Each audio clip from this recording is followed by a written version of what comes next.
So, but I do have my coffee here, so I'll stay awake.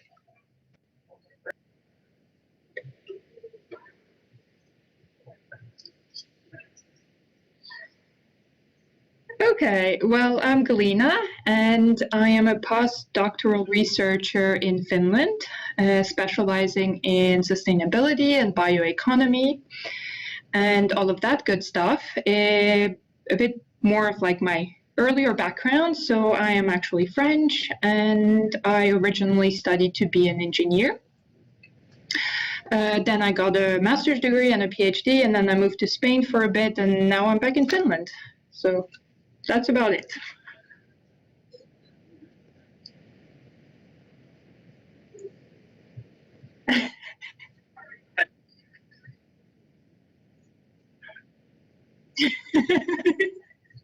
We're like at a conference, it's good.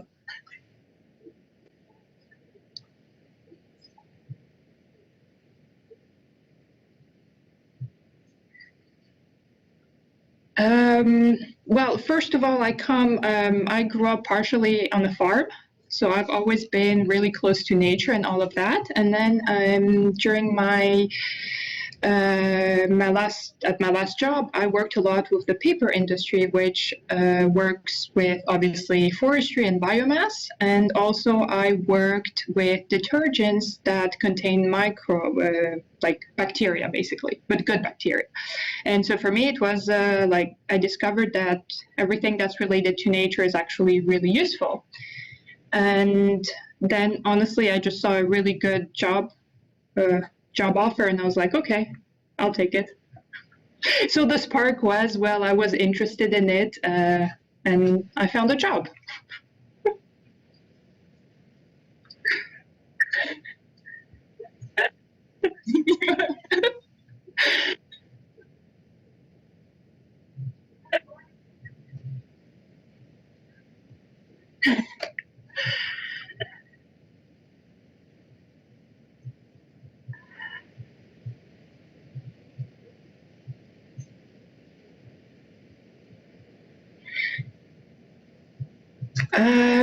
Well, first of all, not all biomass energy is actually very much sustainable because we can still have a lot of emissions even using biomass.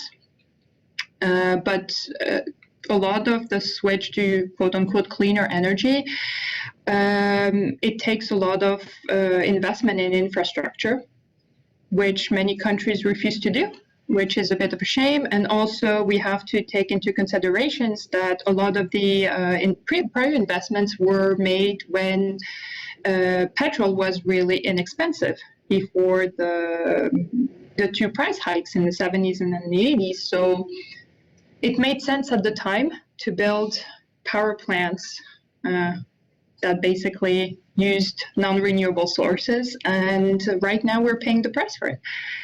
But hopefully we'll sort it out soon. But the other thing, obviously, is that for a very long time, a lot of the renewable energy generation wasn't that good. So the first generation solar panels were, obsolete after a year or two, which is not good.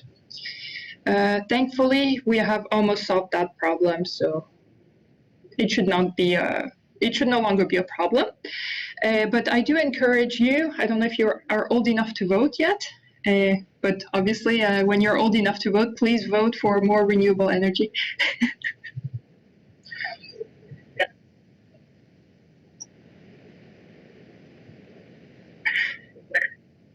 Exactly. Or get a job writing policy. It's actually quite amazing just how much researchers can influence what gets voted. So I had that experience, and I think you guys also should, if you're interested in science and in politics, they actually go together really well.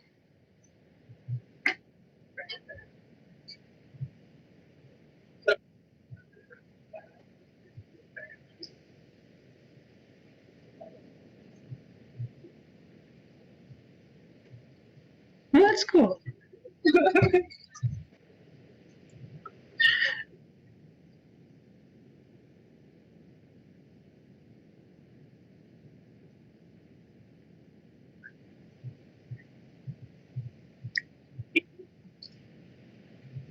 Yeah,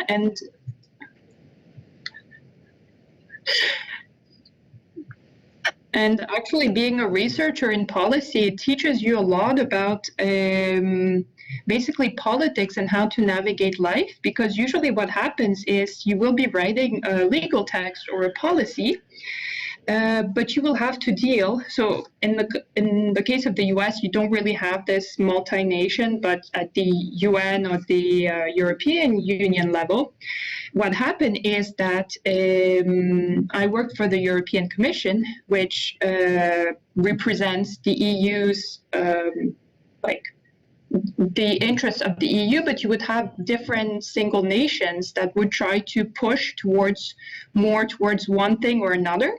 So, for example, France was always against any type of coal industry because we have nuclear power. But you have Poland that absolutely rely on coal, which would push against policy trying to get rid of dirty coal. So it's definitely a very interesting experience.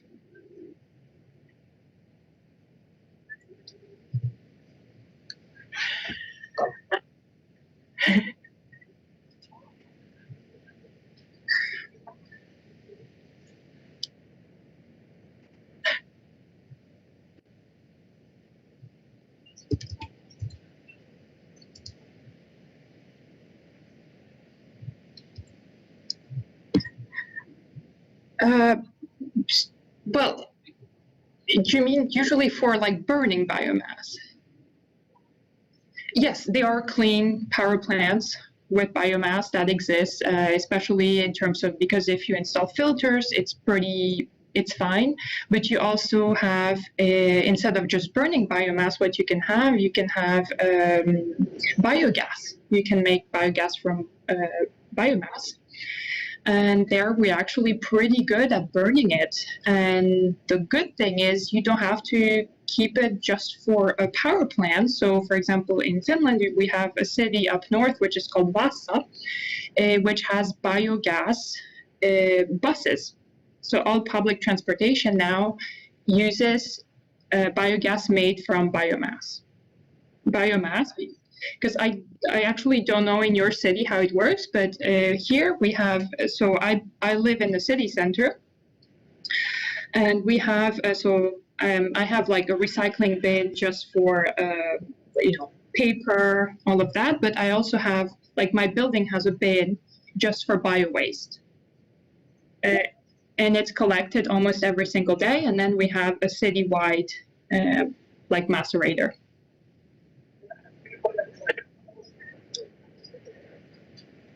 Yes, but it's not made into compost. It's really made for biogas. But it's like everybody in the building contributes to it.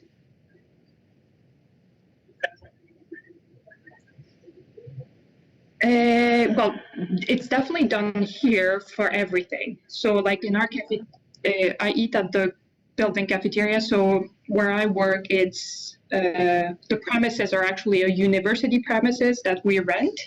We eat at the university cafeteria, and we have bins where you throw out all the non-bio waste and bins just for the bio waste. So that's also taken care of. So.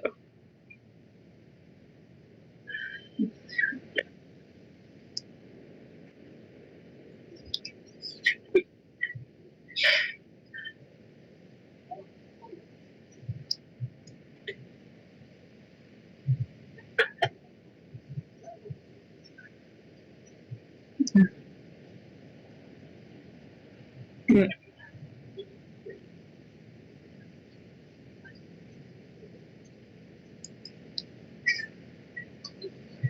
Yeah.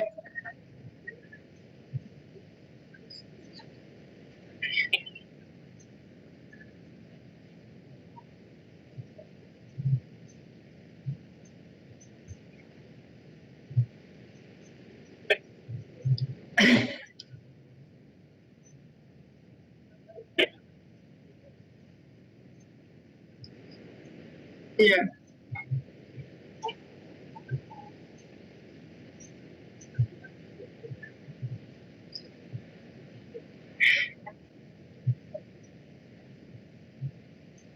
But I mean, I do understand it's not very, especially for recycling.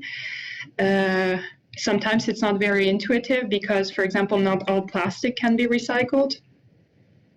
So it's you have to actually read the code on the plastic. So it's something that we are still trying to teach everyone. So at least you guys are making an effort, which is already a really, really good start. So.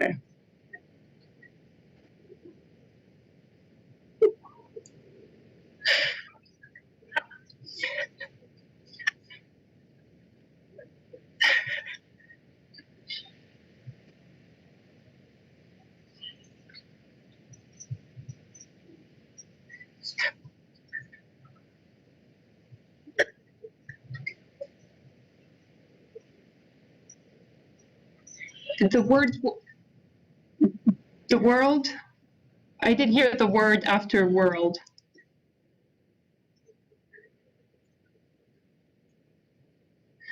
Oh, hopefully, I do believe that if we have a decentralized power generation, it would be much easier to handle.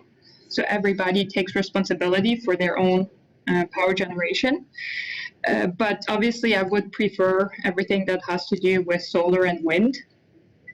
Bioenergy is a good option if we have good filters on that. So, but I am a huge advocate for everybody trying to, like installing something on your own building, or if you live on the farm, to have a windmill or something of the sort.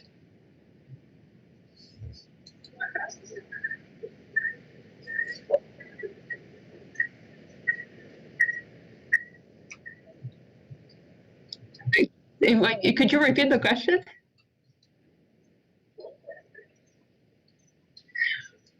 Oh, well, actually, quite a few. So I gave the example in the previous class about that in Finland, innovation really sells.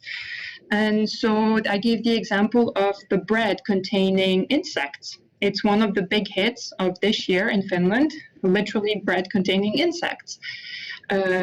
So first of all, it's bread that has a lot more protein, but companies can charge more for it, so that's great.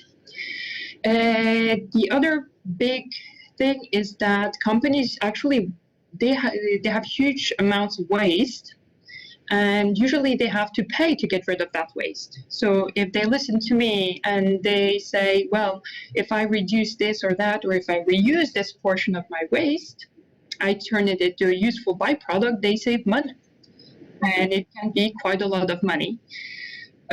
Just as one example, so at the project I worked previously, which it wasn't biomass or anything of the sort, it was with cleaning services. So just by using better, better products and better cloths, so to wipe tables, not only were they able to actually save on products used, but they also saved on insurance because their employees got less hurt because they were inhaling fewer bad products, and also because they actually did a lot less work. They were much more productive.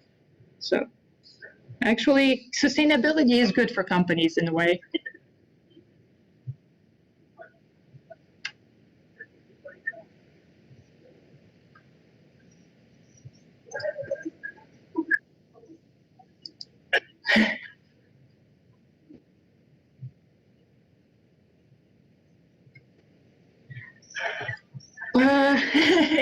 The So far I've been rather lucky in the sense that I don't think it has stopped me a lot, but I won't lie, I have gotten a few remarks. For example, in my during my PhD studies, I was the only woman in the group.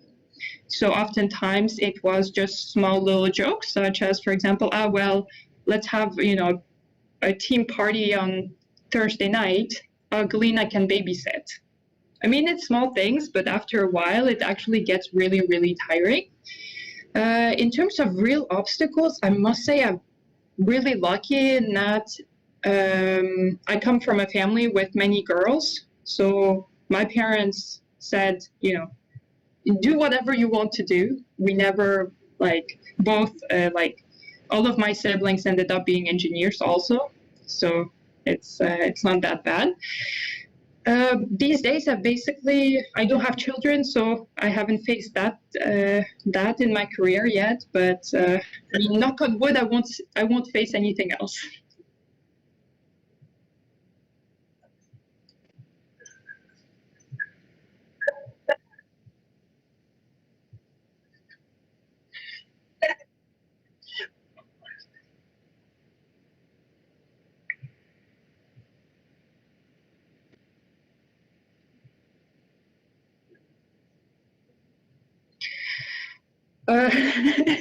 As I said previously, I just find it fascinating that we have so much at our disposal. You know, we have the whole of nature at our disposal, and we're not really using it, which is a bit of a shame.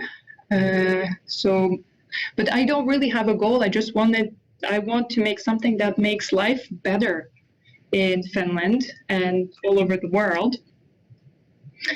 And that's basically my main goal. I don't try to see it as something that would have a tangible outcome, because it's just too hard to really quantify results in biomass use.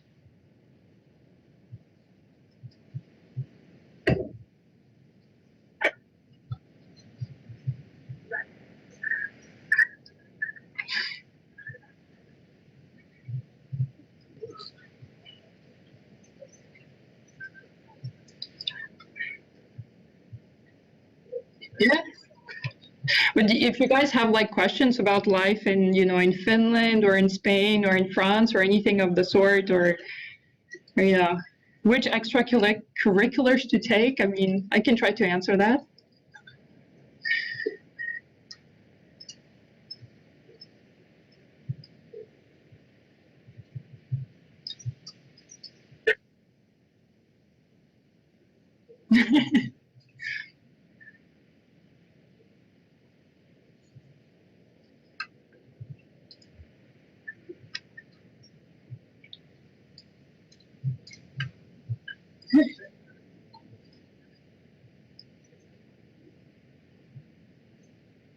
Oh, the worst non-renewable. Was that the question? Oh, it's a bit of a tricky question at what level we are talking, because in terms of obviously health effects, it's potentially all of the emissions from coal and fossil fuels, but then you have to consider also everything we're doing with nuclear power. We have to deal with basically what's going to happen to future generations once they see all of the waste from our nuclear power plants. And that's a big, big question. I haven't studied yet, but I'm a bit worried about it. So it's between fossil fuel and nuclear, I'm not really sure, but one of those two.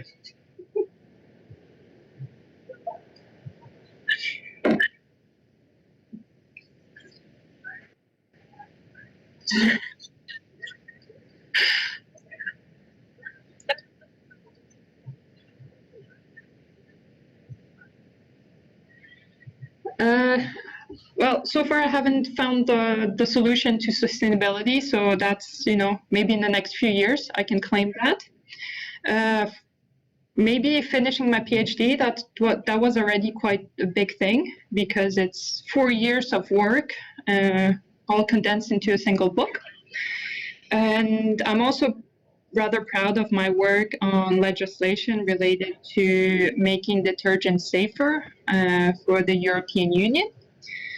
So it's a small thing, but then when you consider that you use and by detergents I mean anything from what you wash your laundry with to the stuff you use to wash your windows. So you use it every day. So if we can make it safer and better for the environment, that's already a pretty good. I'll be happy if we lower that impact.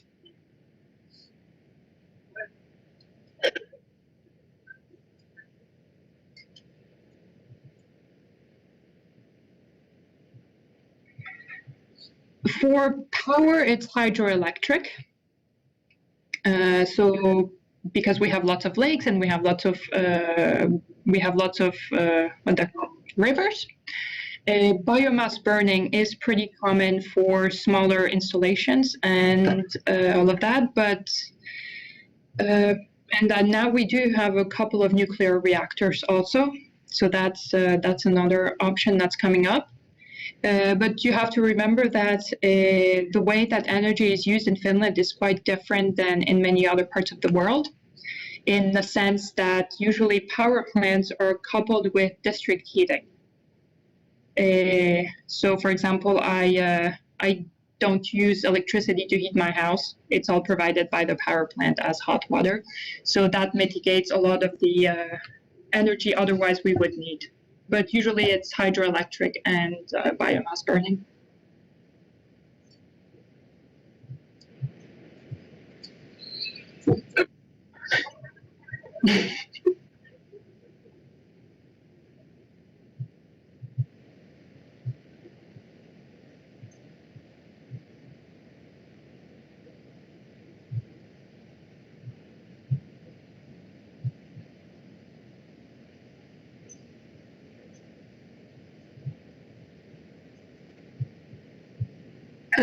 Well, actually, during my PhD, I did work on a pyrolytic stove, and the issue with that, and actually, we do have people from Luke who work in Africa.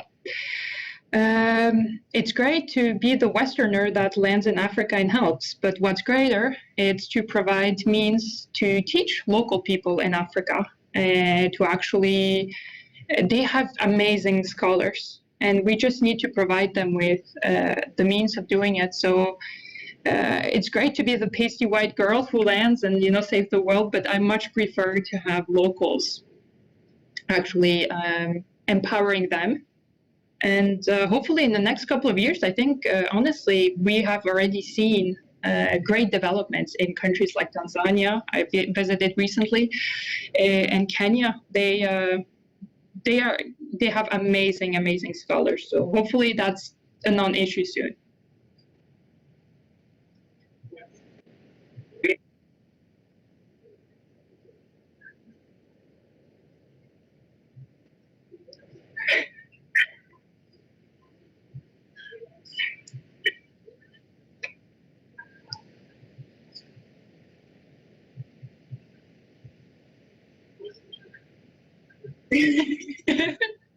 Well, right now it's really cold.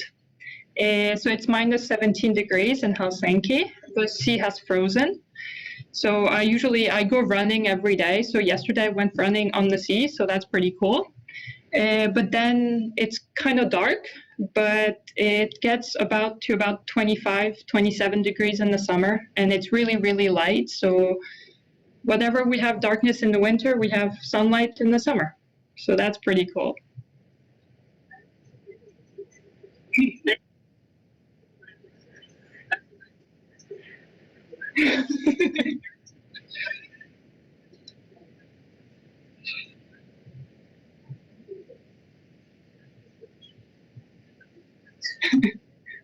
Well, 32 Fahrenheit is 0. That's all I know. Yeah.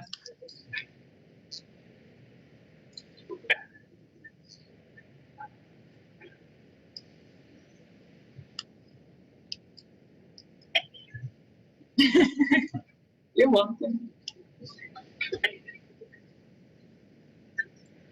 All right, no problem. Thank you, guys. Bye.